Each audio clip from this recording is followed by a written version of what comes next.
Hello दोस्तों, स्वागत है आपका अपने YouTube channel only study centre 2.0 में। तो इस वीडियो में हम लोग क्लास 9th का सोशल साइंस का वीवीआई क्वेश्चन को देखने वाले हैं, जो कि आपके एग्जाम में देखने को मिल सकते हैं। इससे पहले मैंने सारे सेट सोल्व करा दिए हैं। आपने अभी तक वो वीडियो नहीं देखा है तो जाकर के देख लीजिए, प्ले लिस्ट का लिंक डिस्क्रिप्शन में है। और वीडियो को अपने दोस्तों के पास शेयर कर दीजिएगा। तो चलिए वीडियो को स्टार्ट करते हैं। और वीडियो को स्टार्ट करने से पहले हमारे चैनल पर नए हैं तो चैनल को सब्सक्राइब कर लीजिएगा। आपको यहाँ रेगुलर सोल्यूशन मिलता रहेगा। तो चलिए अब एक एक करके देख लेते हैं। तो यहाँ पर देख सकते हैं कि जो खंड अ है यानी सेक्शन ए का है कि धुरी शक्तियों में मुख्यतः कौन कौन देश शामिल थे। मतलब धुरी शक्ति आप लोग जानते हैं, धुरी शक्ति यहाँ भी इसमें कौन कौन से देश शामिल थे हम लोग को ये बताना है। तो जर्मनी, ऑस्ट्रिया, हंगरी और इटली।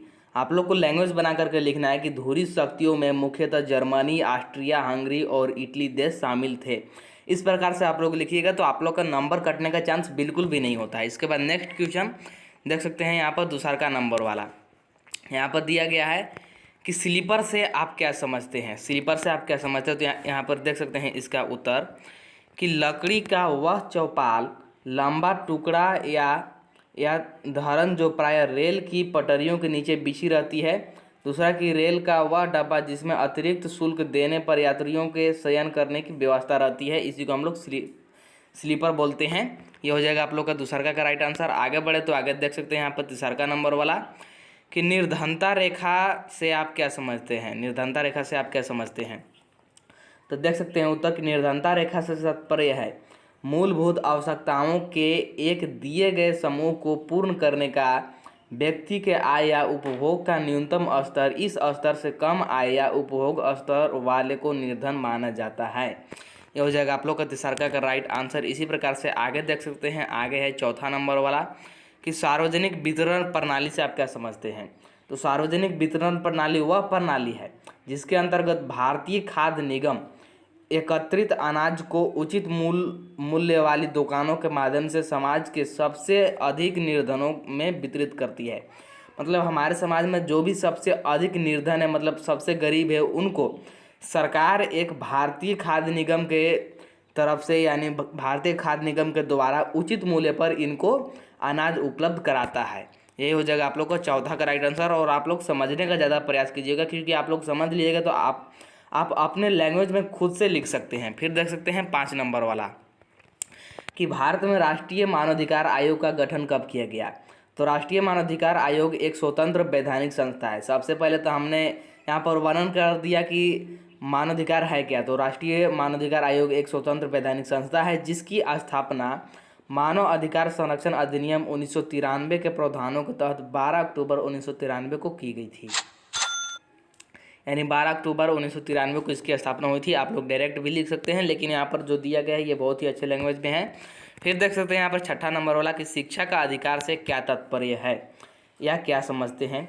तो वर्ष 2002 में 86वें संवैधानिक संशोधन से शिक्षा के अधिकार को संविधान के भाग 3 में एक मौलिक अधिकार के तहत शामिल किया गया। इसे अनुच्छेद 21A के अंतर्गत शामिल किया गया, जिसने 6 से 14 वर्ष, यहाँ पर आप लोग ध्यान दीजिएगा, 6 से 14 वर्ष के लिए शिक्षा के अधिकार को एक मौलिक अधिकार बना दिया।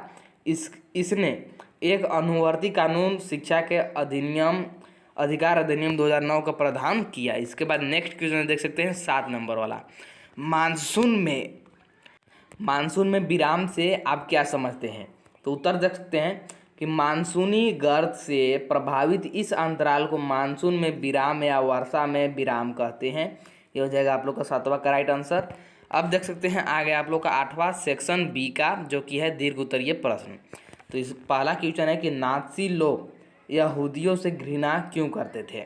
उत्तर देख सकते हैं यहाँ पर कि 1933 में जर्मनी में शक्ति पकड़ने के पश्चात शीघ्र ही हिटलर ने यहूदियों के विरुद्ध सर्वत्र घृणा का प्रचार करना शुरू कर दिया, और इस उद्देश्य में उसे काफ़ी सफलता भी प्राप्त हुई। उसकी इस सफलता के लिए अनेक कारण उत्तरदायी थे, जिनमें से कुछ निम्नलिखित है। यहाँ पर दिए गए हैं कुछ, आप लोग देख सकते हैं कि अपनी सभी कठिनाइयों के लिए जो जर्मनी को लोगों की प्रथम विश्व युद्ध के बाद सहनी पड़ी, जो उन्होंने वाइमार गणतंत्र वाली कठोर और अपमानजनक संधि पर हस्ताक्षर किए थे, सारी जर्मन जाति ने ऐसा महसूस करना शुरू कर दिया जैसा जैसे कोई उनका जानबूझकर निरादर कर रहा है। आगे देख सकते हैं कि चारों तरफ अशांति, निरादर और बेकारी का बोलबाला था। जब हिटलर ने 1933 ईस्वी में वाइमर गणतंत्र से छुटकारा पाया तो लोगों ने चैन की सांस ली। लोगों की नज़रों में हिटलर का आदर बहुत बढ़ गया और देखते ही देखते वह लोगों का मसीहा बन गया। यदि उसने हाँ कहा तो सारे जर्मन लोग हाँ कहने लगे और यदि उसने ना कहा तो सभी लोग ना कहने लगे। मतलब यहाँ पर हिटलर अपना आधिपत्य जमाने की कोशिश कर रहा था, उसका यहाँ पर काफ़ी बोलबाला हो गया था। फिर देख सकते हैं आगे, ना कहने लगे। यदि उसने यह कहना शुरू कर दिया कि यहूदी बुरे हैं तो बस सब ने यही कहना शुरू कर दिया कि यहूदी बुरी हैं, तो बस सब ने यही कहना शुरू कर दिया कि वे बुरे हैं। इस प्रकार हिटलर के व्यक्तित्व ने ऐसा करिश्मा कर दिया कि उसका यहूदियों के विरुद्ध प्रचार सफल होता चला गया। इसके बाद नेक्स्ट देख सकते हैं, यहाँ पर ख भी दिया गया है। यहाँ ख देख सकते हैं कि नाजियों विशेषकर हिटलर ने ईसाइयों की यहूदियों के विरुद्ध आगमन घृणा का खूब लाभ उठाया। ईसाई पहले ही यहूदियों को ईसा मसीह की मृत्यु की लिए उत्तरदायी मानते थे, इसलिए यहूदियों के विरुद्ध हिटलर की घृणा को विचारधारा सफल होती चली गई। 9वां नंबर वाला क्वेश्चन देख सकते हैं कि औपनिवेशिक काल में व्यावसायिक खेती का क्यों विस्तार हुआ, 2 कारण बताएं। तो देख सकते हैं कि इस काल को जब अंग्रेज़ों ने यहाँ अपना शासन किया उसे औपनिवेशिक काल कहते हैं। इस काल में खेती का खूब विस्तार हुआ, जिसमें मुख्य कारण इस प्रकार हैं। आप लोग 1-2 करके लिख सकते हैं या फिर क ख करके लिख सकते हैं कि अंग्रेज़ों ने व्यावसायिक फसलों जैसे पटसन, गन्ना, चाय और कपास का खूब विस्तार किया, क्योंकि इनकी खेती से अधिक आय प्राप्त होने की संभावना रहती थी। ख लिख सकते हैं कि इंग्लैंड के कारखानों को कच्चा माल चाहिए था, इसलिए भी इन व्यावसायिक फसलों की पैदावार को बढ़ावा मिला। यही हो जाएगा आप लोग का 9वां का राइट आंसर। आगे बढ़े तो आगे देख सकते हैं 10वां नंबर वाला यहाँ पर दिया गया है, शहरी क्षेत्रों की अपेक्षा ग्रामीण क्षेत्रों में नौकरी कैलोरी की आवश्यकता अधिक क्यों है। तो देख सकते हैं उत्तर, क्योंकि ग्रामीण क्षेत्रों में रहने वाले को शहर में रहने वाले लोगों की अपेक्षा अधिक शारीरिक कार्य करना पड़ता है। आप लोग जानते हैं कि ग्रामीण लोग ज़्यादा कार्य करते हैं शहरी लोगों की अपेक्षा। आगे है 11 नंबर वाला, किसी आपदा के दौरान खाद्य सुरक्षा कैसे प्रभावित होती है।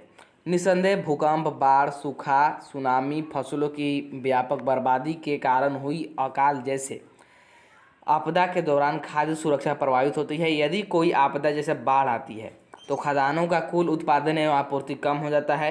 इससे प्रभावित क्षेत्रों में खाद्यान्न की कमी उत्पन्न हो जाती है। खाद्य की कमी से खदानों की कीमतें बढ़ जाती है। आगे देख सकते हैं कि कुछ लोग उच्च कीमतों पर खाद्य नहीं खरीद पाते हैं। स्थिति तब और गंभीर हो जाती है जब ऐसी आपदा अति व्यापक क्षेत्र एवं लंबी अवधि के लिए आती है। इससे भूखमरी की स्थिति उत्पन्न हो जाती है। यदि भूखमरी व्यापक स्तर पर होती है तो यह अकाल का रूप ले लेती है। अकाल के दौरान भूखमरी से बड़ी संख्या में लोगों की जानें जाती है। प्रभावित क्षेत्रों में दूषित जल एवं सड़े हुए खाद्यान्न के प्रयोग तथा इसके अभाव में होने वाली कमजोरी के कारण शारीरिक प्रतिरोधी क्षमता में कमी होने से विनाशकारी महामारी फैल जाती है। इस प्रकार से आप लोग का 11वां का राइट आंसर हुआ। फिर देख सकते हैं 12 नंबर वाला, लोकतंत्र में चुनाव की आवश्यकता क्यों है। तो आप लोग देख सकते हैं उत्तर, कि किसी लोकतंत्र के लिए एक ऐसी व्यवस्था अपेक्षित होती है जिसके द्वारा जनता नियमित समय या अंतराल, मतलब कि एक समय के अंतराल, मतलब कि बराबर अंतराल होना चाहिए। जैसे हर 5 साल के बाद अभी चुनाव होता है तो ही अंतराल होना चाहिए, अपने प्रतिनिधियों को चुन सकती है तथा यदि चाहे तो उनको बदल भी सकती है। यह व्यवस्था चुनाव कहलाती है। इसलिए प्रतिनिधि लोकतंत्र में चुनावों को आवश्यक समझा जाता है। इसका देख सकते हैं कि चुनाव में मतदाता बहुत से विकल्प बना सकते हैं, जैसे वे अपने लिए कानून को बनाने वाले का चयन कर सकते हैं, वही सरकार बनाने और मुख्य फैसलों लेने वाले को चुन सकते हैं, वे उस दल को चुन सकते हैं जिसकी नीतियां सरकार और कानून निर्माण में मार्गदर्शक बनेगी। आगे देख सकते हैं यहाँ पर 13 नंबर वाला दिया गया है कि मानवाधिकार से आप क्या समझते हैं। मानवाधिकार वह मौलिक तथा अन्य संक्रामक अधिकार है जो मनुष्य के जीवन के लिए आवश्यक है। मानवाधिकार वह अधिकार है जो प्रत्येक मानव के है, क्योंकि वह मानव है, चाहे वह किसी भी राष्ट्रीयता, प्रजाति या नस्ल, धर्म, लिंग का हो। अतः मानव अधिकार वह अधिकार है जो हमारी प्रकृति में अंतर्निहित है तथा जिनके बिना हम मानवों की भांति जीवित नहीं रह सकते।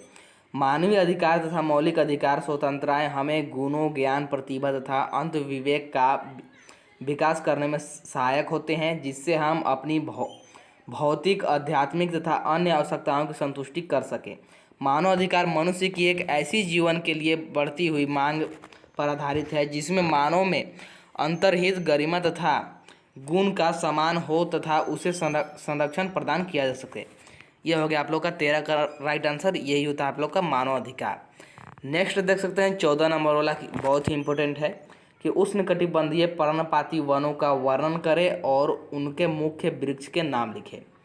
तो देख सकते हैं कि वर्षा 70 सेंटीमीटर से 200 सेंटीमीटर चाहिए। क्षेत्र, अब ये क्षेत्र कहाँ कहाँ है, तो भारत में सर्वाधिक क्षेत्र पर फैले हुए हैं। भारत में ज़्यादा क्षेत्र पर उष्णकटिबंधीय पर्णपाती वन ही फैले हुए हैं और इनको उगाने के लिए 70 से 200 सेंटीमीटर वर्षा चाहिए।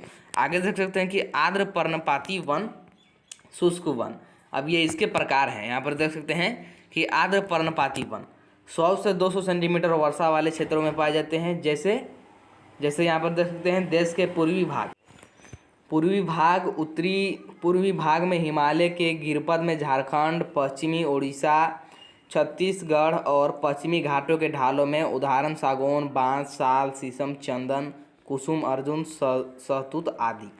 फिर आगे देख सकते हैं शुष्क पर्णपाती वन उन स्थानों पर पाए जाते हैं जहां 70 से 100 सेंटीमीटर के बीच वर्षा होती है, जिसे प्रायद्वीपीय पठार के ऐसे वर्षा वाले क्षेत्र उत्तर प्रदेश, बिहार। उदाहरण के लिए यहाँ पर पेड़ दिए गए सागौन, साल, पीपल, नीम। यह हो गया आप लोग का 14वां का राइट आंसर। इसके बाद है आप लोग देख सकते हैं 15वां यानी सेक्शन सी का। तो सेक्शन सी का आपको नेक्स्ट पार्ट में बताया जाएगा। इस वीडियो में इतना ही। तो वीडियो पसंद आया तो वीडियो को लाइक कर दीजिएगा, अपने दोस्तों के पास शेयर कर दीजिएगा और चैनल को सब्सक्राइब कर लीजिएगा ताकि आपको सोल्यूशन सबसे पहले मिल सके। तो चलिए अब मिलते हैं नेक्स्ट वीडियो में नेक्स्ट पार्ट के सोल्यूशन के साथ, यानी सेक्शन सी के सोल्यूशन के साथ।